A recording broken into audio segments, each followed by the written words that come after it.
അപർണയുടെ Instagram stories ഒക്കെ എടുത്തു കുറെ ട്രാവൽ ചെയ്യാനൊക്കെ ഭയങ്കരമായിട്ട് ഇഷ്ടമുള്ളൊരു ഉസ്ബെക്കിസ്ഥാൻ നാളെ ഒരുപാട് കൺട്രീസ് ഒന്നുമില്ല വിരലിൽ എണ്ണാവുന്ന കുറച്ച് വിരൽ തന്നെ 10 ഉണ്ട്. അത് എനിക്ക് ഞാനിപ്പോ ആലോചിക്കരുത്, എനിക്ക് അങ്ങനത്തെ സീക്രട്ട് ആയിട്ട് വെച്ച സാധനങ്ങൾ ഒന്നും ഇതുവരെ പൊക്കിയിട്ടില്ല. അങ്ങനല്ല ഞാൻ വെറുതെ അത് കുഴപ്പമില്ല. ഞങ്ങൾക്ക് അറിയില്ലല്ലോ, അത് വേണ്ട. അങ്ങനെ ഇത് പോയി പൊങ്ങി ഏതോ ആകാശത്ത് എത്തി ഒരു സൈഡങ്ങ് തുറന്നു. ആദ്യത്തെ ആള് ചാടി എവിടെയോ പോയി, രണ്ടാമത്തെ ആള് ഒറ്റ സെക്കൻഡിലാണ് സൗണ്ട് കേൾക്കുന്നത്. അയാളങ്ങ് പോയി താഴേക്ക് എങ്ങോട്ടും.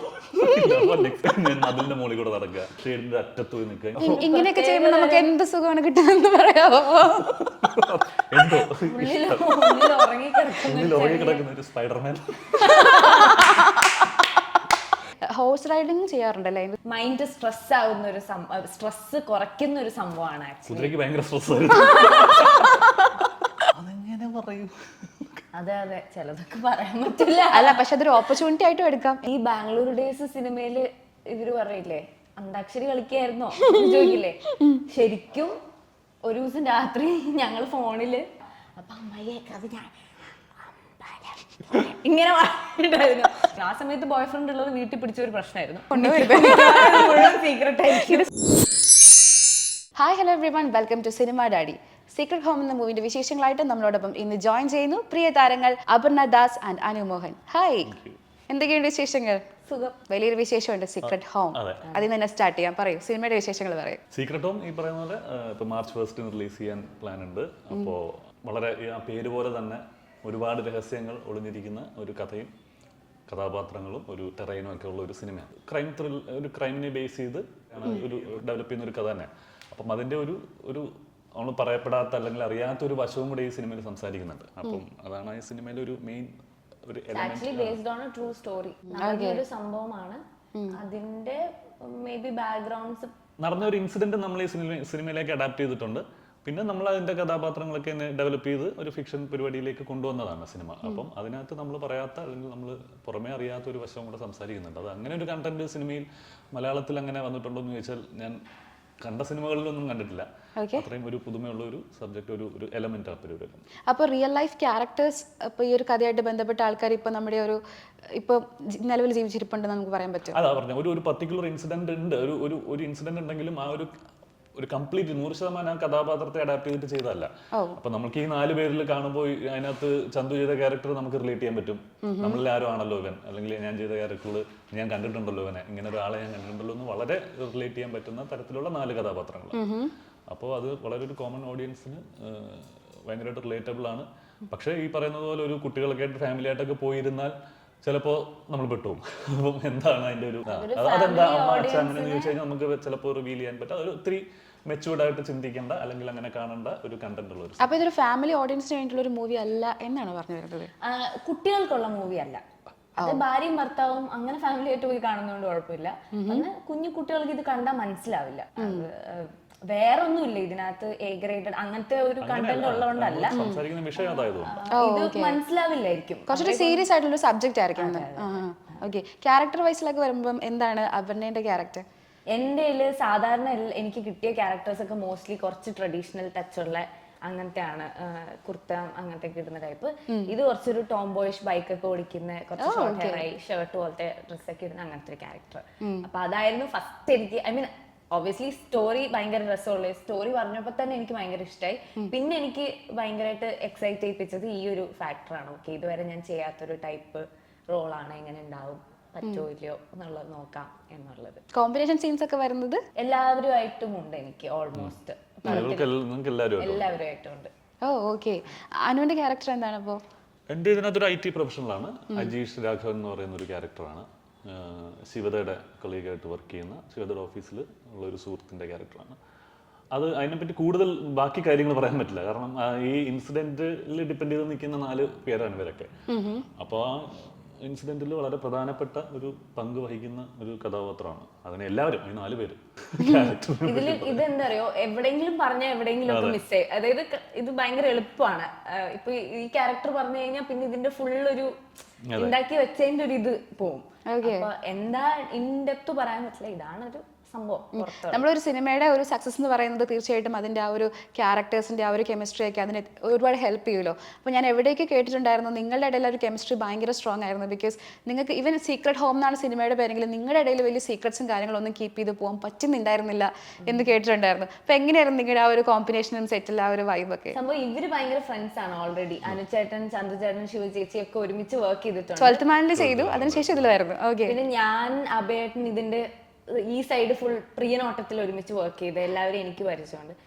അങ്ങനെ രണ്ട് ഫ്രണ്ട്സ് ഗ്രൂപ്പ് തമ്മിൽ പരിചയം വന്ന് ക്ലാസ് ആയി. അപ്പൊ നമ്മൾ എല്ലാവരും ഭയങ്കര കമ്പനിയാണ്. നമ്മൾ ഇപ്പോഴും ഇടയ്ക്കിടയ്ക്ക് എല്ലാവരുടെ വീട്ടിലും കൂടും.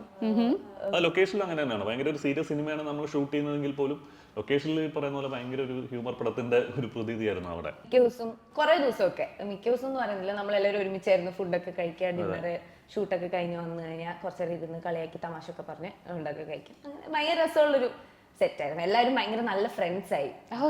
പ്രത്യേകിച്ച് ഡയറക്ടേഴ്സ് എന്ന് പറയുന്നത് സാധാരണ നമ്മളൊരു ഡയറക്ടർ എന്ന് പറയുമ്പോൾ അങ്ങനത്തെ ഒരു റെസ്പെക്ട് ഇല്ല എന്നല്ല ഞാൻ പറയുന്നത്. എന്നാലും ഒരു നമ്മളൊരു ഒരു ബഹുമാനം ഉണ്ടാവും. ഇത് അങ്ങനെയല്ല, ഇത് നമ്മളെക്കാൾ ചെറുപ്പമായിട്ടാണ് ആ രണ്ടുപേരും നിന്നിരുന്നത്. അപ്പൊ അങ്ങനെ ഒരു അസോസിയേറ്റ് ആണെങ്കിലും ക്യാമറ അജയ് ആണെങ്കിലും അപ്പൊ നമ്മൾ എല്ലാവരും വൈകുന്നേരം വന്നൊന്ന് കൂടി സംസാരിച്ച് കുറെ തമാശകളൊക്കെ പറഞ്ഞിട്ട് എല്ലാ ദിവസവും പിരിയാറുള്ളൂ. അപ്പൊ അതിന്റെ ഒരു വൈബ് ആ സിനിമയ്ക്ക് ഉണ്ടായിരുന്നു. ആ ഒരു കെമിസ്ട്രി നല്ലപോലെ വർക്കായി. ഓക്കെ. ഈ റിയൽ ലൈഫിലേക്ക് വരുന്ന സമയത്ത് ഇപ്പോൾ അപർണയുടെ ഇൻസ്റ്റാഗ്രാം സ്റ്റോറീസ് ഒക്കെ എടുത്തൊക്കെ കുറേ ട്രാവൽ ചെയ്യാൻ എനിക്ക് ഭയങ്കരമായിട്ട് ഇഷ്ടമുള്ളൊരു ആളായിട്ട് കണ്ടിട്ടുണ്ട്. അതിൽ ഞാൻ എവിടെയോ കണ്ടിട്ടുണ്ടായിരുന്നു, എവിടെയോ പോയിട്ട് സ്കൂബ ഡൈവിങ് ചെയ്യുന്നതായിട്ട്.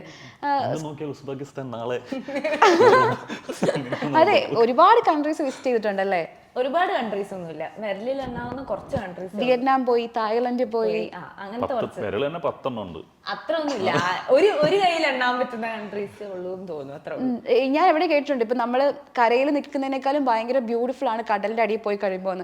ആ ഒരു എക്സ്പീരിയൻസ് എങ്ങനെ ഉണ്ടായിരുന്നു സ്കൂബ ഡൈവിങ്ങിന് പോയി? അതൊരു ബക്കറ്റ് ലിസ്റ്റ് ആയിരുന്നു, ഒരു പ്രാവശ്യം സ്കൂബ ഡൈവിങ് ചെയ്യണം എന്നുള്ളത്. പക്ഷെ എനിക്ക് പിന്നെ അധികം അതിനോട് പേടി ഉണ്ടായിരുന്നില്ല. അണ്ടർ വാട്ടർ പോകണം എന്ന് പറയുന്നത് നോർമലി ആൾക്കാർക്ക് ഭയങ്കര പേടി കേട്ടിട്ടുണ്ട്, പക്ഷെ എനിക്കത് ഭയങ്കര എക്സൈറ്റ്മെന്റ് ആയിരുന്നു. അപ്പൊ പിന്നെ പോയി ചെയ്തപ്പോ പേടിക്കാനൊന്നുമില്ല, നല്ല ഭയങ്കര ബ്യൂട്ടിഫുൾ ആയിരുന്നു അടിയില് കാണാൻ. ഭയങ്കര അതും ഞാൻ ചെയ്തത് മാൽദീവ്സിലാണ്. അവിടെ ഭയങ്കര ക്ലിയർ വാട്ടർ ആണ്. അപ്പൊ നമുക്ക് ഭയങ്കര വിഷൻ ഭയങ്കര പ്രോപ്പർ ആയിരിക്കും. അപ്പം ഭയങ്കര അടിപൊളിയായിരുന്നു. അപ്പം പറ്റുന്ന ആൾക്കാരൊക്കെ ഒരു പ്രാവശ്യമെങ്കിലും ട്രൈ ചെയ്യണം. നമ്മൾ സ്കൂബ ഡൈവിങ്ങിന് പോകുമ്പോൾ നമ്മൾ ഫുൾ മാസ്ക് ഒക്കെ വെച്ച് ഓക്സിജൻ ഒക്കെ നമുക്ക് കറക്റ്റ് പ്രോപ്പർ ആയിട്ട് കിട്ടിയിട്ടൊക്കെയാണല്ലോ പോകുന്നത്. പക്ഷെ ഇവിടെ വേറെ ചിലരുണ്ട്, അവർ പൂളിലേക്ക് എടുത്ത് ചാടുന്നു, അവിടെ പൂളിൽ കുറേ സമയം ബ്രീത്ത് ഒക്കെ ഹോൾഡ് ചെയ്ത് പിടിച്ച് പോകുന്ന ഒരു വീഡിയോ എവിടെയോ കണ്ടിട്ടുണ്ടായിരുന്നു. അങ്ങനെ പല സാഹസികതകളും ഞാൻ സ്കൈ ഡൈവ് ചെയ്തിട്ടുണ്ട്. സ്കൈ ഡൈവ് ചെയ്തിട്ടുണ്ട് എവിടെ? ദുബായിലോ? പോയപ്പോ ഇതേപോലെ ഭയങ്കര പേടിയാണ്. എനിക്ക് ഇതേപോലെ ബക്കറ്റ് ലിസ്റ്റിലുള്ള ഒരു സാധനമായിരുന്നു. അങ്ങനെ ഞാൻ തപ്പിപ്പിടിച്ച് ഒരു വളവങ്ങ് എന്ന് പറയുന്ന സ്ഥലത്ത് ഒരു ബീച്ച് സൈഡിലാണ് ഇതേപോലെ ഞങ്ങൾ 14,000 ഫീറ്റ് എന്നാ ചാടി. അപ്പൊ എന്ന് പറയുന്ന പോലെ ഇങ്ങനത്തെ സാധനങ്ങളൊക്കെ ചെയ്യാൻ പറ്റും. എനിക്ക് സ്കൂബ ഡൈവ് ചെയ്തിട്ടില്ല, ഞാനത് ചെയ്യണം. പക്ഷെ എനിക്ക് സ്കൈ ഡൈവ് ചെയ്യണം ആഗ്രഹമുണ്ട്, പക്ഷെ ഭയങ്കര പേടിയാണ്. ആ ഒരു എക്സ്പീരിയൻസ് ഒന്ന് ഷെയർ ചെയ്യാം. മീൻസ് ഈ സ്കൈ ഡൈവിംഗ് എന്ന് പറയുമ്പോൾ എല്ലാവർക്കും ഒരു ചെറിയ പേടിയുള്ള ഒരു കാര്യമാണല്ലോ. സത്യം പറഞ്ഞാൽ എനിക്ക് ആദ്യമൊക്കെ മറ്റേ ആടിനെ ഇറക്കം കൊണ്ടുവന്ന് അങ്ങനത്തെ ഒരു അവസ്ഥയായിരുന്നു. അപ്പം ഞാൻ ഭയങ്കര എക്സൈറ്റഡ്, എന്റെ ബക്കറ്റ് ലിസ്റ്റ് ഉള്ള സാധനമാണല്ലോ. അപ്പൊ നമ്മള് വീഡിയോയിലൊക്കെ കണ്ടിട്ടുള്ള ഒരു ഹരം പരിപാടിയിലാണ് ചെന്നേ. അപ്പൊ അവിടെ ചെന്നപ്പോ അവിടെ ഓഫീസിൽ ചെന്ന് എന്നെ കൊണ്ട് ഒരു 7 പേപ്പറിൽ സൈൻ ചെയ്യിച്ചു. അതപ്പോ ഓരോന്നും നമ്മൾ ഡീറ്റെയിൽ ആയിട്ട് ഉത്തരവാദിയല്ല, എനിക്ക് ഹാർട്ട് അറ്റാക്ക് വന്ന ഒരു ഉത്തരവാദിയല്ല. കഴിഞ്ഞിട്ടുള്ള എല്ലാ പേപ്പറിലും എന്നെ കൊണ്ട് ഒപ്പിടിപ്പിച്ചിട്ടാണ് ആ ഫ്ലൈറ്റ് കയറ്റിയത്. അത് ഫ്ലൈറ്റാണ്. അപ്പൊ അതിലിങ്ങനെ ഒരു ബെഞ്ച് പോലെ നമ്മളിങ്ങനെ കാലപ്പുറം ഇട്ടിട്ടാണ് ഇങ്ങനെ ഇരിക്കുക, ഒരു 6 പേര്. അങ്ങനെ ഇത് പോയി പൊങ്ങി ഏതോ ആകാശത്ത് എത്തി ഒരു സൈഡ് അങ്ങ് തുറന്നു. ഒരു ഫുൾ ഡോർ തുറക്കുമ്പോൾ കാണുന്നത് നമ്മൾ ഇങ്ങനെ സ്പീഡിൽ പോകുന്നു താഴേക്ക്. അപ്പൊ കാല് താഴേക്ക് ഇട്ടിട്ടാണ് ഇരിക്കുക. അപ്പൊ നമുക്ക് ഇങ്ങനെ കാണാം താഴെ ഭൂമി. ഒരാളുണ്ട് ബാക്കിലുണ്ട്. അപ്പം ആദ്യത്തെ ആള് ചാടി എവിടെയോ പോയി. രണ്ടാമത്തെ ആള് ഒറ്റ സെക്കൻഡിലാണ് സൗണ്ട് കേൾക്കുന്നത്. അയാളങ്ങ് പോയി താഴേക്ക്, എങ്ങോട്ട്. നെക്സ്റ്റ് ഞാനാ. അപ്പൊ എന്നെ ഇങ്ങനെ തള്ളി കൊണ്ട് താഴെ ഇരുത്തി. ആ ഒരു മൊമെന്റ് ഇല്ലേ, നമ്മൾ ആ എഡ്ജിലിരിക്കുന്ന, നമ്മൾ ഇന്ന് നെക്സ്റ്റ് ചാടാൻ പോവാണ് എന്ന് പറയുന്ന ആ ഒരു പോയിന്റ് ഭയങ്കര എക്സൈറ്റ്, ഭയങ്കര ഒരു വല്ലാത്തൊരു, നമ്മൾ എന്താ ഒന്നുമില്ല, കയ്യിൽ പോയി. ഇപ്പൊ ചാടി കഴിഞ്ഞാൽ പിന്നെ കയ്യിൽ പോയല്ലോ. 1 മിനിറ്റ് ഫ്രീ ഫോളാണ്, നേരെ താഴേക്ക്. 1 മിനിറ്റ് പാരഷൂട്ട് ഓപ്പൺ ചെയ്യില്ല അവര്, നേരെ താഴേക്ക് അവര്. അപ്പൊ അത് നല്ല രസമുള്ള. ഈ വീഡിയോയിലൊക്കെ കാണൂലേ നമ്മളിങ്ങനെ ഫ്ലോട്ട് ചെയ്യുന്ന പോലെയൊക്കെ, ആക്ച്വലി അത് ഫോൾ ആണോ ഫ്ലോട്ട് ആണോ? താഴേക്കാ വരുന്നത്. പക്ഷെ അതിനെ ഒരു ബാലൻസ് ചെയ്യാൻ പറ്റും. അങ്ങനത്തെ ഒരു പരിപാടിയുണ്ട്. എനിക്ക് എപ്പോഴും ഡൗട്ടാണ്, അങ്ങനെ പെട്ടെന്ന് നമ്മൾ ഫ്രീ ഫോൾ സംഭവിക്കും, നമുക്ക് ശ്വാസം മുട്ട അങ്ങനെ ഭയങ്കരമായിട്ട് കാറ്റ് പ്രശ്നമുണ്ട്. ഈ കവിളൊക്കെ ഇങ്ങനെ അനങ്ങുന്ന വീഡിയോസ് കാണാറുണ്ട്. തീർച്ചയായും വേറെ എവിടെയെങ്കിലും പോകും. അതേപോലെയാണ് നമ്മൾ ചില സിനിമകൾ കണ്ടിട്ടില്ലേ, മറ്റേ ഹൈ പ്രഷർ എയർ അടിക്കുന്ന ഇവിടെ ഇങ്ങനെ ആസാനൊക്കെ കിട്ടും. ഓക്കെ, അത് രസമുള്ള ഒരു പരിപാടി. വേറെ എന്തൊക്കെ അഡ്വഞ്ചേഴ്സ് ആണ് ചെയ്യാൻ താല്പര്യമുള്ളത്? ബിക്കോസ് ഇതൊക്കെ ഹൈറ്റ് ഒക്കെ പേടിയുള്ള. സ്കൈ ഡൈവ് ചെയ്യാൻ താല്പര്യമുണ്ട്, ബഞ്ചി ജമ്പിങ് ചെയ്യാൻ താല്പര്യമുണ്ട്, സ്കൂബ. ബഞ്ചി ജമ്പിങ് അത് എന്നെ കൊന്നാലും ഞാൻ ചെയ്യില്ല. സ്കൈ ഡൈവിങ് എനിക്ക് ചെയ്യണമെന്നുണ്ട്. ബഞ്ചി ജമ്പിങ് എന്താ ഒരു കയറിൽ ഇങ്ങനെ ചാടുക. എനിക്ക് എഡ്ജിലൊക്കെ പോയി നിൽക്കാൻ ഭയങ്കര ഇഷ്ടമാണ്. ഭയങ്കര ഹൈറ്റ് ഉള്ള സ്ഥലത്ത് അറ്റത്തൊക്കെ പോയി നിൽക്കില്ല, എനിക്കത് ഭയങ്കര ക്രൈസാണ്. അപ്പോൾ ഞാൻ കുഞ്ഞിലെ ഞാൻ മതിലിന്റെ മുകളിൽ കൂടെ നടക്കുക, സൺഷെയ്ഡിന്റെ അറ്റത്ത് പോയി നിൽക്കുക, ഇങ്ങനെയൊക്കെ ഞാൻ കുഞ്ഞിലെ ചെയ്യാറുണ്ട്. ഇങ്ങനെയൊക്കെ ചെയ്യുമ്പോൾ നമുക്ക് എന്ത് സുഖമാണ് കിട്ടുന്നതെന്ന് പറയാമോ? എന്തോ മുന്നിൽ ഉറങ്ങി കിടക്കുന്ന ഒരു സ്പൈഡർമാൻ. എപ്പോഴെങ്കിലും ലൈഫിൽ തോന്നിയിട്ടുണ്ടോ ഓക്കെ ഒരു മൊമെന്റിൽ നമുക്കൊരു സ്പൈഡർമാന്റെ ഒരു പവർ, അങ്ങനെ ഒരു സൂപ്പർ ഹീറോ പവർ? അങ്ങനൊന്നും തോന്നിയിട്ടില്ല. ഞാൻ എൻ്റെ ഒരു ഇഷ്ടം പറഞ്ഞെന്നുള്ളൂ കേട്ടോ. ഞാൻ അങ്ങനെ പേടിയില്ല. അറ്റത്ത് ഞാൻ ചില വാട്ടർഫോൾസിന്റെ ഒക്കെ അവിടെ പോകുമ്പോൾ അങ്ങനെ അറ്റത്തൊക്കെ പോയി. ഈ പൂളിലൊക്കെ എത്ര സമയം ഇങ്ങനെ ബ്രീത്ത് ഹോൾഡ് ചെയ്ത് നിൽക്കാൻ പറ്റും? നമ്മൾ ഫ്രണ്ട്സ് എല്ലാം കൂടെ കൂടുമ്പോൾ നമ്മൾ എല്ലാവരും കളിക്കുന്ന കളിയല്ലേ, താഴെ ആരാദ്യം പൊങ്ങുന്നത്, ഇടയ്ക്ക് പൊങ്ങിയിട്ട് വീണ്ടും മുങ്ങും. ഓക്കെ, ഹോഴ്സ് റൈഡിങ് ചെയ്യാറുണ്ടല്ലേ അതിന്റെ സൈഡിൽ കൂടെ? അത് പെറ്റാണോ ആ ഒരു ഹോഴ്സ്? അല്ലല്ല, ഞാൻ കൊറോണ ടൈമിൽ പഠിക്കാൻ പോയതാ. ഇവിടെ ബ്ലാക്ക് സ്റ്റാലിയൻ എന്ന് പറഞ്ഞിട്ട് ഒരു അക്കാഡമി ഉണ്ട് കൊച്ചിയില്, ഫോർട്ട് കൊച്ചി ഭാഗത്ത. അപ്പൊ അവിടെ ഞാൻ കൊറോണ സമയത്ത് ഒരു പണിയില്ലാതെ ഇരിക്കല്ലേ, അപ്പൊ പഠിക്കാൻ പോയതാ. അപ്പം ആക്ച്വലി എന്റെ ഒരു ഫ്രണ്ടിന്റെ കൂടെ പോയതാ കാണാൻ. അപ്പൊ ഞാൻ വിചാരിച്ചാ പിന്നെ ഞാനും ജോയിൻ ചെയ്തേക്കാന്ന് പറഞ്ഞ് ചെയ്തപ്പം അത് ഭയങ്കര ഒരു മൈൻഡ് സ്ട്രെസ് ആവുന്ന ഒരു സ്ട്രെസ് കുറയ്ക്കുന്ന ഒരു സംഭവമാണ്. കുതിരയ്ക്ക് ഭയങ്കര സ്ട്രെസ്. കുതിരക്കായിരുന്നു സ്ട്രെസ് അല്ല, നമുക്ക് ഭയങ്കര ഒരു പവർ തോന്നും. അതായത് നമ്മളെക്കാളും വലിയൊരു അനിമലിനെ കൺട്രോൾ ചെയ്യുമ്പോൾ നമുക്ക് ഭയങ്കര ഒരു പ്രത്യേക ഫീൽ. ഈ സമ്മരൻ ബെത്ലഹേമിലെ മഞ്ജു ചേച്ചിക്ക് പറ്റിയതുപോലെ എപ്പോഴെങ്കിലും താഴെ വീഴോ അങ്ങനെ എന്തെങ്കിലും സംഭവിച്ചിട്ടുണ്ടോ? ഞാൻ വീണിട്ടില്ല. ശരിക്കും വീണാ പഠിക്കുന്നത്, പക്ഷെ എനിക്ക് വീഴേണ്ടി വന്നിട്ടില്ല. അപ്പോൾ നമുക്ക് സിനിമയുടെ വിശേഷങ്ങളിലേക്ക് വരാം. അതിനുവേണ്ടി ഞാൻ ചെറിയൊരു റാപ്പിഡ് ഫയർ സെക്ഷൻ പ്ലാൻ ചെയ്ത് വെച്ചിട്ടുണ്ട്. വളരെ കുറച്ച് കുട്ടി ക്വസ്റ്റ്യൻസ് ആണ്. അപ്പം അതിൻ്റെ ഒരു ഫൺ മൂഡിൽ നമുക്കത് ചെയ്താക്കാം. ഓക്കെ, അപ്പോൾ സീക്രട്ട് ഗെയിം എന്നാണ് എൻ്റെ ഒരു പേര്, ബിക്കോസ് നമ്മുടെ സിനിമയുടെ പേര് സീക്രട്ട് ഹോം എന്നാണല്ലോ. അപ്പോൾ നമുക്ക് കുറച്ച് സീക്രട്ട് ആയിട്ടുള്ള കുറച്ച് കാര്യങ്ങളിലേക്ക് കിടക്കാം. ഫസ്റ്റ് വൺ, സെറ്റിൽ ആർക്കും അറിയാത്തൊരു സീക്രട്ട് എനിക്കറിയാം. എനിക്കറിയാം, ഞാൻ പക്ഷെ പറയില്ല. അത് സീക്രട്ട് അല്ലേ? ഈ ഒരു ടാസ്ക് മുഴുവൻ ഇങ്ങനെ കൊണ്ടുവരുത്. ഇത് സീക്രട്ട് ആണെന്ന് പറഞ്ഞ് നമ്മൾ എഴുതി തള്ളരുത്. ഓക്കെ, പറയാൻ പറ്റത്തില്ല. It's okay, problem. ഒരു സക്സസ്ഫുൾ ആക്ടർ ആവാനുള്ള ഒരു സീക്രട്ട് ഞാൻ കണ്ടുപിടിച്ചത് ഇതാണ്. അങ്ങനെ ഒരു സീക്രട്ട് ഒന്നും ഇല്ലാന്ന് തോന്നുന്നു. അത് ചുറ്റിനുമുള്ള കാര്യങ്ങൾ കണ്ടുപിടിക്കുക എന്നുള്ളതാണ്. അത് സ്റ്റേ ഗ്രൗണ്ടഡ്, ഹംബിൾ. അത് നമ്മൾ കാണുന്ന ആളുകളെ, ഇപ്പോൾ അപ്പൂപ്പനൊക്കെ ചെയ്ത സിനിമകൾ കുഞ്ഞിലേക്ക് നമ്മൾ കണ്ടുവിട്ടിട്ടുണ്ട്. പക്ഷേ ഇപ്പോൾ അത് റിവിസിറ്റ് ചെയ്യുമ്പോൾ അവരെങ്ങനെയാണ് ഓരോ ക്യാരക്ടേഴ്സ്, ഇപ്പോൾ ചെമ്പൻകുഞ്ഞാണെങ്കിലും അരനാഴിക നേരത്തെ കുഞ്ഞനച്ചൻ, വെയിലുത്തമ്പി തുളവ, മാർത്താണ്ഡവർമ്മ, അങ്ങനത്തെ ഇതൊക്കെ എങ്ങനെയാണ് അവർ അഡാപ്റ്റ് ചെയ്തെന്നുള്ളത് നമ്മൾ വീണ്ടും ഇപ്പം കാണുമ്പോഴാണ് അത് വീണ്ടും ചെയ്തത്. അപ്പം പല കഥകളും പണ്ട് അച്ഛനും അമ്മയൊക്കെ പറഞ്ഞ സാധനങ്ങൾ അവർ ഒരു ആക്ടിങ് സ്കൂളിലൊന്നും പോയിട്ടില്ല, അവരുടെ അനുഭവത്തിൽ നിന്ന് അവർക്ക് കിട്ടുന്നത്. അപ്പം നമുക്ക് ചുറ്റുമുള്ള ആൾക്കാർ, ഇപ്പം നമ്മൾ സംസാരിക്കുമ്പോൾ അല്ലെങ്കിൽ നമ്മൾ റോഡിൽ കൂടെ നടക്കുമ്പോൾ പരിചയപ്പെടുന്ന ആളുകളെയൊക്കെ അത്രയും ആത്മാർത്ഥമായിട്ട് കണ്ടു കഴിഞ്ഞാൽ ചിലപ്പോൾ അവരുടെയൊക്കെ സാധനങ്ങൾ നമുക്ക് ചില ക്യാരക്ടേഴ്സ് കിട്ടുമ്പോൾ ചെയ്യാൻ പറ്റുമായിരിക്കും. അങ്ങനെ തോന്നിയിട്ടുള്ളൂ. അഡാപ്റ്റ് ചെയ്യാൻ പറ്റും ആ ഒരു ട്രൈറ്റ്സും കാര്യങ്ങളൊക്കെ. ഈ അപ്പൂപ്പൻ്റെ കാര്യം പറഞ്ഞപ്പോഴാണ്, അപർണ ഗ്രാൻഡ് പേരൻസ് ആയിട്ട് ഭയങ്കര ക്ലോസ് ആയിട്ടുള്ള ഒരാളാണെന്ന് തോന്നുന്നു. ബിക്കോസ് ഇൻസ്റ്റഗ്രാമിലെ സ്റ്റോറീസ് ഒക്കെ കുറേ ഫോട്ടോസ് അവരുമായിട്ട് ചേർന്നതായിട്ടുണ്ട്. ഭയങ്കര അവരെന്ന് പറഞ്ഞ ലൈഫിന്റെ ഒരു വീക്ക്നെസ് അങ്ങനെ തന്നെയാണോ? അതായത് ഞാനൊരു 8th സ്റ്റാൻഡേർഡ് വരെ എൻ്റെ പേരൻസ് എല്ലാം പുറത്തായിരുന്നു. ഞാൻ വളർന്നത് എൻ്റെ അമ്മമ്മയുടെയും മുത്തശ്ശൻ്റെയും കൂടെയാണ്. സോ എനിക്ക് ബേസിക്കലി എൻ്റെ അച്ഛൻ്റെ അമ്മയും എനിക്കുള്ളൊരു എൻ്റെ അമ്മയും അച്ഛനും ലൈക്ക് എനിക്കൊരു ഫ്രണ്ട്സ് പോലെയും ശരിക്കും പേരൻസ് പോലെ തോന്നിയിട്ടുള്ളത് എൻ്റെ ഗ്രാൻഡ് പേരൻസ് ആണ്. അപ്പം അവര് എൻ്റെ അതൊരു ഈ പറഞ്ഞ പോലെ ഒരു വീക്ക്നെസ് ആണ്. അവരുടെ കാര്യം എന്ന് പറയുമ്പോൾ എനിക്ക് കുറച്ചൊരു എക്സ്ട്രാ ഇത് വരും. അതിലൊരു കോട്ടൺ എനിക്ക് ഭയങ്കരമായിട്ട് എന്നെ ടച്ച് ചെയ്തിട്ടുണ്ടായിരുന്നു. ബിക്കോസ് ലൈഫിൽ ഇന്നേ വരെ എന്നെ വേദനിപ്പിക്കാത്ത ഒരാൾ. അതെ, ബിക്കോസ് മുത്തശ്ശന്റെ ലൈക്ക് ഭയങ്കര, എനിക്ക് മുത്തശ്ശൻ എന്ന് പറയുമ്പോൾ കണ്ണുനോളം വരും. അത് ഒരു എന്താ അറിയില്ല, അത് അങ്ങനത്തെ എനിക്കൊരു ബേബീനെ പോലെ തോന്നും എൻ്റെ മുത്തശ്ശനെ, അങ്ങനെ തോന്നും. അതുപോലെ മുത്തശ്ശനും ഞാൻ അങ്ങനെയാണ്. സോ അതൊരു സ്പെഷ്യൽ ബോണ്ടാണ്. അതിനെ കുറിച്ച് പറഞ്ഞാൽ എനിക്ക് സങ്കടം വരും. അല്ല, എനിക്ക് ഭയങ്കര ഇഷ്ടമാണ്. Okay, so cute. ഗെയിമിലേക്ക് വരാം. എൻ്റെ രഹസ്യങ്ങൾ എനിക്ക് വിശ്വസിച്ച് പറയാൻ പറ്റുന്ന ഒരു സുഹൃത്ത് ഇൻഡസ്ട്രിയിലുണ്ട്. ഉണ്ട്. ആരാണെന്ന് റിവീൽ ചെയ്യാൻ പറ്റും? റിവീൽ ചെയ്യണ്ട, പക്ഷെ പറയാം, 1-2 പേരുണ്ട്. ഓക്കെ. ഉണ്ട്, സുഹൃത്തുക്കളുണ്ട്. പിന്നെ സുഹൃത്തുക്കളാണല്ലോ, രഹസ്യം പറയാൻ പറ്റുന്ന ആ കൂടെ സുഹൃത്തുക്കളൊക്കെ. അങ്ങനെ ഒന്ന് പറയാൻ പറ്റിയ ഏതെങ്കിലും ഒരു സുഹൃത്തിന്റെ പേര്? ഒന്ന് ചന്ദൂരുടെ അടുത്ത് പറയാം, എൻ്റെ ഭാര്യയുടെ അടുത്ത് പറയാം, അങ്ങനെ എല്ലാവരും ഉണ്ട്. നമ്മൾ ഇവരെല്ലാം അങ്ങനെ ഒരാളെന്നല്ലല്ലോ, നമ്മുടെ ക്ലോസ് സർക്കിളിലുള്ള എല്ലായിടത്തും നമ്മൾ അങ്ങനെ നമ്മുടെ വിഷമങ്ങളോ അല്ലെങ്കിൽ എന്തെങ്കിലുമൊക്കെ കാര്യങ്ങൾ പറയും. Okay, super. സീക്രട്ട് ആയിട്ട് ഫോളോ ചെയ്യാൻ ഇഷ്ടപ്പെടുന്ന അല്ലെങ്കിൽ ഫോളോ ചെയ്യുന്ന ഒരു ആക്ടർ അല്ലെങ്കിൽ ആക്ട്രസ് സോഷ്യൽ മീഡിയയിൽ, ഐ മീൻ സ്റ്റോക്കിംഗ്, അങ്ങനെ എന്തെങ്കിലും? സീക്രട്ട് ആയിട്ടൊന്നുമില്ല, പബ്ലിക്കായിട്ട് നമ്മളെല്ലാവരെയും ഫോളോ ചെയ്യും, സീക്രട്ട് ഒന്നുമില്ല. ഓക്കെ. ഇതുവരെ എന്നെപ്പറ്റി ആർക്കും അറിയാത്തൊരു സീക്രട്ട്, അതെന്തോ ആവാം, ഇൻസിഡൻസ് ആവാം അല്ലെങ്കിൽ ടാലൻ്റ് ആവാം, ഇതുവരെ ആരോടും പറയാത്ത, റിവീൽ ചെയ്യാത്തൊരു സീക്രട്ട്. അതെങ്ങനെ പറയൂ? അതെ, ചിലതൊക്കെ പറയാൻ പറ്റില്ല. അല്ല, പക്ഷെ അതൊരു ഓപ്പർച്യൂണിറ്റി ആയിട്ടും എടുക്കാം. എനിക്ക് ഇങ്ങനെ ഒരു ടാലന്റ് ഉണ്ട് എന്ന് വേണമെങ്കിൽ പറയാം. ടാലന്റും ഇല്ല, ഒരു ടാലന്റും ഇല്ലാത്ത ഒരാളാണ്. അല്ലെങ്കിൽ ലൈഫിൽ എന്തെങ്കിലും ഫണ്ണി ഇൻസിഡൻസ്, ഫണ്ണി ഇൻസിഡൻസ് ആണെങ്കിലും മതി, ബിക്കോസ് ആർക്കും അറിയാത്ത. ഞാൻ പടം വരയ്ക്കും, അതേ ഉള്ളൂ. ഞാൻ വീട്ടിൽ വെറുതെ ഇരിക്കുന്ന സമയത്ത് പടം വരയ്ക്കും, പെൻസിൽ സ്കെച്ച് വരയ്ക്കും. ഓക്കെ. ഓഹോ, അതൊരു സീക്രട്ട് ആട്ടോ, അതല്ലായിരുന്നു. കണ്ടോ, ഇനി അതെവിടെയെങ്കിലും പ്രയോജനപ്പെടുത്താൻ പറ്റും.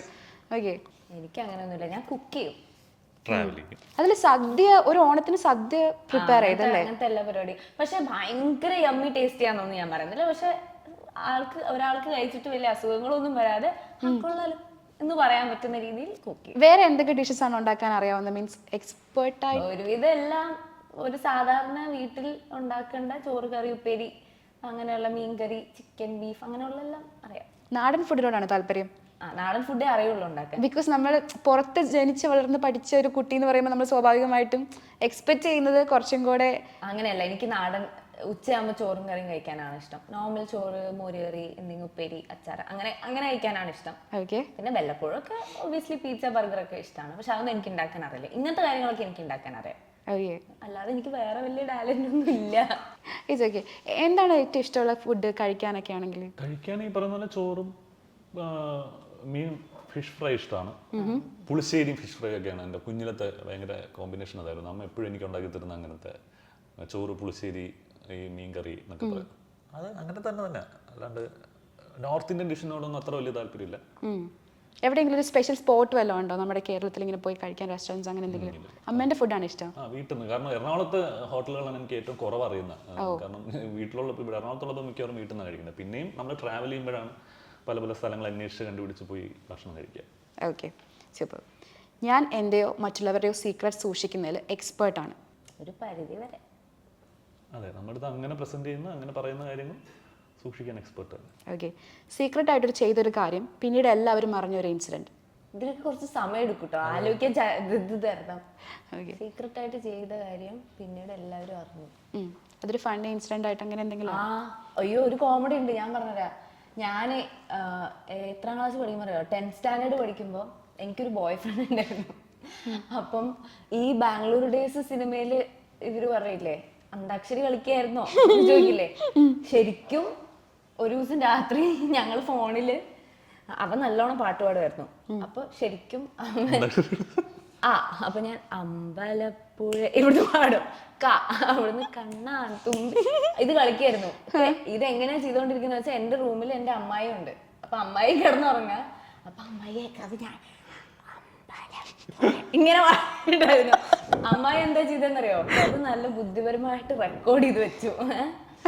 അന്ന് രാത്രി ഇതിപ്പോൾ എനിക്ക് തോന്നുന്നു റെക്കോർഡ് ചെയ്യുന്നതിന് മുമ്പ് ഇരുന്ന് ചിരിച്ച് ഇങ്ങനെ പായൊക്കെ പൊത്തിപ്പിടിച്ച് ചിരിച്ചിട്ടുണ്ടാവും രാത്രി. അമ്മയോട് പറയാൻ വേണ്ടിയിട്ടാണ് ഇത് റെക്കോർഡ് ചെയ്ത് വെച്ചിട്ട് പിറ്റേ ദിവസം രാവിലെ എണീറ്റപ്പോ അമ്മ മുമ്പ് എങ്ങനെയാന്ന് വെച്ചാൽ അപർണ എന്ന് വിളിച്ചാൽ എനിക്കറിയാം ഇന്ന് എനിക്ക് അടി കിട്ടി, എന്തോ ഞാൻ എന്താ ചെയ്തേ അങ്ങനെ. അപ്പൊ തന്നെ മനസ്സിലായത് അമ്മായി റെക്കോർഡ് ചെയ്ത് വെച്ച് എല്ലാവർക്കും കേൾപ്പിച്ചു കൊടുത്തു. പക്ഷെ അത് പിന്നീട് ഒരു കോമഡി ആയിരുന്നു. ആ സമയത്ത് ബോയ് ഫ്രണ്ട് ഉള്ളത് വീട്ടിൽ പിടിച്ച ഒരു പ്രശ്നമായിരുന്നു. പക്ഷെ ഒരു ബോയ് ഫ്രണ്ട് ഉണ്ടായിട്ട് രാത്രി അമ്പലം പാടിക്കൊടുക്കായിരുന്നല്ലോ എന്നുള്ളൊരു അന്താക്ഷരി കളിച്ചോണ്ടിരിക്കാറില്ല. ആ ബോയ് ഫ്രണ്ട് പിന്നെ എന്തായി അമ്മ പിടിച്ചതിന് ശേഷം? പിടിച്ചതിന് ശേഷം അത് പ്രായാധിക്യം കാരണം അതങ്ങ് ബ്രേക്കപ്പ് ആയി, അത് പോയി. അല്ല അത് പക്ഷെ വീട്ടിൽ പിടിച്ചോണ്ട് ബ്രേക്കപ്പ് ആയതല്ല, അത് ആ ഒരു എനിക്കൊന്ന് 10th കഴിഞ്ഞപ്പോ നമ്മൾ ലോങ് ഡിസ്റ്റൻസ് ഒക്കെ ആയി, അവൻ സ്കൂൾ മാറിപ്പോയി, പിന്നെ നമുക്ക് ആ സമയത്ത് ഫോണോ കോണ്ടാക്ട് ചെയ്യാനോ ഒന്നും ഇല്ല, അങ്ങനെയൊക്കെ ആ സമയത്ത് അങ്ങനെ ബ്രേക്കപ്പ് ആയി പോയി. കാലപ്പഴക്കം കൊണ്ട് അങ്ങനെ അതെ അതെ അതങ്ങ് പോയി. ഇവിടെ ഇങ്ങോട്ടേക്ക് വരുമ്പോ ഞാനിപ്പോ ആലോചിക്കരുത്, എനിക്ക് അങ്ങനത്തെ സീക്രട്ട് ആയിട്ട് വെച്ച സാധനങ്ങൾ ഒന്നും ഇതുവരെ പൊക്കിയിട്ടില്ല. അങ്ങനല്ല ഞാൻ പറഞ്ഞത്, അങ്ങനെ ഒന്ന് നമ്മുടെ സുഹൃത്തുക്കൾ എല്ലാവരും കൂടെ ചെയ്യുന്ന സീക്രട്സ് അത് ഞാൻ മാത്രം ചെയ്യുന്നതല്ലോ, അത് കുഴപ്പമില്ല. പക്ഷെ അത് അങ്ങനെ പിന്നീട് അറിയേണ്ട കാര്യമില്ല, നമുക്ക് എല്ലാവർക്കും അറിയുന്ന കാര്യങ്ങളൊക്കെ തന്നെയാണ്. ഞങ്ങൾക്ക് അറിയില്ലല്ലോ, അത് വേണ്ട. അത്ര അങ്ങനെയൊക്കെ നമ്മള് കുറെ സുഹൃത്തുക്കളെല്ലാം കൂടെ പ്ലാൻ ചെയ്ത് ഒരു പരിപാടിയൊക്കെ ചെയ്യും, അത് ഭയങ്കര സീക്രട്ട് ആയിട്ടാണ് ചെയ്യുന്നത് ചിലപ്പോ. പക്ഷെ അതപ്പം നമ്മൾ ഒരുപാട് പേരുണ്ട് അതിനകത്ത്, അപ്പൊ അങ്ങനെയൊക്കെയുള്ള കാര്യങ്ങളൊക്കെ ഉള്ളൂ. അത് നീ നിമിഷം വരെ വീട്ടിൽ അറിഞ്ഞിട്ടില്ല. ഇല്ല, നന്നായി. നമുക്കൊക്കെ അറിയാം, പക്ഷെ പുറത്തറിയില്ല. ആർക്കും അറിയാത്ത എന്നാൽ എനിക്ക് വളരെ പ്രഷ്യസ് ആയിട്ട് തോന്നിയ എന്തെങ്കിലും ഒന്ന് ഞാൻ സീക്രട്ട് ആയിട്ട് സൂക്ഷിച്ചു വെച്ചിട്ടുണ്ട്. ആർക്കും അറിയാത്ത അങ്ങനൊന്നുമില്ല. അറിയാത്തതൊന്നുമില്ല, ആർക്കെങ്കിലും ഒക്കെ അറിയായിരിക്കും. അതെ, ആർക്കെങ്കിലും ഒക്കെ അറിയാം. അങ്ങനെ പ്രഷ്യസ് ആയിട്ട് സൂക്ഷിച്ചു വെച്ച എന്തെങ്കിലും നമുക്ക് നമ്മളോട് പറയാനായിട്ടുണ്ടോ? ഞാൻ അച്ഛൻ്റെ ക്ലോത്ത്സ്, അച്ഛൻ മരിച്ചു, അച്ഛൻ്റെ കുർത്തകൾ എനിക്ക് ഭയങ്കര ഇഷ്ടമാണ്, ഞാൻ ഇപ്പോഴും ഇടയ്ക്കിടയ്ക്ക് എടുത്തിടാറുണ്ട്. അപ്പോൾ അതൊക്കെ ഞാൻ കുറേ സാധനങ്ങൾ, നല്ല സാധനങ്ങൾ എപ്പോഴും കളക്ട് ചെയ്ത് അത് ഇങ്ങനെ വെച്ചിട്ട് അത് യൂസ് ചെയ്യും. അങ്ങനത്തെ അത് ഭയങ്കര സ്പെഷ്യലായിട്ട് എനിക്ക് തോന്നിയിട്ടുണ്ട്. അച്ഛൻ്റെ കാര്യം പറഞ്ഞപ്പോഴാണ് ഒരു പാരൻറ്റിങ്ങിൻ്റെ ഏറ്റവും ബെസ്റ്റ് എക്സാമ്പിൾ ആയിരുന്നു അനുവിൻ്റെ അച്ഛൻ എന്ന് എനിക്ക് തോന്നുന്നു. ബിക്കോസ് ഒരു കുട്ടീനെ എങ്ങനെ കോൺഫിഡൻ്റ് ആയിട്ട് വളർത്തണം എന്നുള്ളതിൻ്റെ വഴക്ക് പറഞ്ഞിട്ടില്ല, അല്ലെങ്കിൽ പരീക്ഷയ്ക്ക് തോറ്റു പോകുമ്പം ഇൻസൾട്ട് ചെയ്തിട്ടില്ല. അങ്ങനെയൊക്കെ ഒരു അച്ഛൻ എന്ന് പറയുമ്പോൾ നമ്മുടെയൊക്കെ സങ്കല്പത്തിൽ ഒരു അച്ഛനായിരിക്കും അങ്ങനെ ഒരു കഥാപാത്രം. വേറൊരു രീതിയിലാണ് അത്, അച്ഛൻ്റെ ഒരു രീതികൾ അങ്ങനെ ആയിരുന്നു കുഞ്ഞിലെ. പറയുന്നത് പഠിക്കാൻ ഇതുവരെ വീട്ടിലെല്ലാവരും പടി എന്നൊക്കെ പറയില്ലേ, അങ്ങനെ പഠിക്കുക എന്ന് അച്ഛനും അമ്മയും ഇതുവരെ പറഞ്ഞിട്ടില്ല. അത് സ്കൂളിൽ പോകും വരും, പറഞ്ഞിട്ട് കാര്യമില്ല അങ്ങനെ തോന്നിക്കാണും, അത് കാര്യമായിട്ട് പറഞ്ഞത്. അപ്പം അങ്ങനെ പറഞ്ഞ് പഠിപ്പിക്കേണ്ടതല്ലോ, അപ്പൊ അങ്ങനെ പറഞ്ഞിട്ടില്ല. ഇപ്പൊ പരീക്ഷയ്ക്ക് മാർക്ക് കുറവോ കൂടുതലോ ഒന്ന് അതുപോലും ചോദിക്കത്തില്ല, മനസ്സിലായില്ലേ? നിന്റെ പരിപാടി എന്താണെന്ന് അറിഞ്ഞാൽ മതി, അത് കൂടുതലാണോ കുറവാണെന്ന് എന്നെ ജഡ്ജ് ചെയ്യാൻ നിൽക്കില്ല. പിന്നെ ഈ പറയുന്ന പോലെ അവര് എൻ്റെ കുഞ്ഞിലേക്ക് നാടകം കളിക്കുന്ന സമയമായിരുന്നു. അപ്പം ഞാനൊരു 8ാം ക്ലാസ് വരെ ഒന്നും റെഗുലറായിട്ട് ക്ലാസ്സിൽ സ്കൂളിൽ പോയിട്ടില്ല, ഞങ്ങളെ കൊണ്ടുപോകും അച്ഛനും അമ്മയും. അപ്പം ഞാൻ കേരളത്തിലെ എല്ലാ ഉത്സവ പറമ്പുകളും എല്ലാ പള്ളി പെരുന്നാളുകളും കണ്ടിട്ടുണ്ട്. അപ്പം ഈ ഉത്സവ സമയത്തും പെരുന്നാൾ സമയത്തൊക്കെ ഓരോ പള്ളിയിൽ പോയി നിന്ന് ഇവർ നാടകം സ്റ്റേജ് സെറ്റ് ചെയ്യുന്നതും, അപ്പോൾ അതിൻ്റെ കൂടെ ഞാൻ വളരെ ചെറുതാണ്. അപ്പം അതായിരുന്നു എൻ്റെ കുട്ടിക്കാലത്തെ ഓർമ്മകളത്. അപ്പം അച്ഛനമ്മ മിസ് ചെയ്തിട്ടുണ്ടെന്ന് വെച്ചില്ല, ഞാൻ കംപ്ലീറ്റ്ലി അവരുടെ കൂടെ ആയിരുന്നു ഒരു 8ാം ക്ലാസ് വരെ. പിന്നെ ഒരു ഹൈസ്കൂളൊക്കെ എത്തിയപ്പോഴാണ് പിന്നെ വീട്ടിൽ അവർ പോകുമ്പോൾ വീട്ടിലൊക്കെ നിന്ന് റെഗുലറായിട്ട് ക്ലാസ്സിലൊക്കെ പോയി തുടങ്ങിയത്. അങ്ങനെ അപ്പം നമ്മളെ ഓരോ ഇപ്പം ആലോചിക്കുമ്പോഴാണ് പല കാര്യങ്ങളും അത് അന്ന് പറയാതെ പറഞ്ഞു തന്നു എന്ന് പറയുന്ന സാധനങ്ങളല്ലേ. അതിപ്പോ ഇംപ്ലിമെന്റ് ചെയ്യാറുണ്ടോ? സ്വന്തം കുട്ടികളുടെ കാര്യത്തിലേക്ക് വരുമ്പോൾ അത് ഇംപ്ലിമെന്റ് ചെയ്യാറുണ്ടോ? മാക്സിമം ഞാൻ അങ്ങനെ ട്രൈ ചെയ്യുന്ന, ഈ പറയുന്ന പോലെ ഒന്നിലും അങ്ങനെ അച്ഛൻ എങ്ങനെയാണോ എനിക്ക് പറയാതെ ഈ പറഞ്ഞ എനിക്ക് മനസ്സിലായ കാര്യങ്ങൾ അങ്ങനെ തന്നെയാണ് ഞാൻ ചെയ്യാൻ ശ്രമിക്കുന്നത്. അപ്പോൾ എന്താണെങ്കിലും നമ്മുടെ സിനിമയിലേക്ക് വരുന്ന സമയത്ത് മാർച്ചിലാണ് റിലീസ് വരുന്നത്. വളരെ പ്രതീക്ഷയുള്ള എന്തൊക്കെയോ സീക്രട്സുകളുള്ള, എന്താണ് നിങ്ങൾക്ക് വിട്ടു പറയാൻ പറ്റാത്തൊരു സിറ്റുവേഷനുമാണ്. നമ്മളും വെയിറ്റ് ചെയ്തിരിക്കുകയാണ് ആ ഒരു സിനിമ എന്താണ് എന്നറിയാൻ വേണ്ടിയിട്ട്. അപ്പോൾ നിങ്ങളുടെ ആ ഒരു സിനിമ റിലീസ് ആവുന്ന സമയത്ത് ആ ഒരു സിനിമയും നിങ്ങളുടെ കഥാപാത്രങ്ങളും എല്ലാം പ്രേക്ഷകർ 2 കൈനീട്ടി സ്വീകരിക്കട്ടെ എന്ന് ആശംസിക്കുകയാണ്. അപ്പോൾ എല്ലാവിധ ആശംസകളും. Thank you so much. Thank you.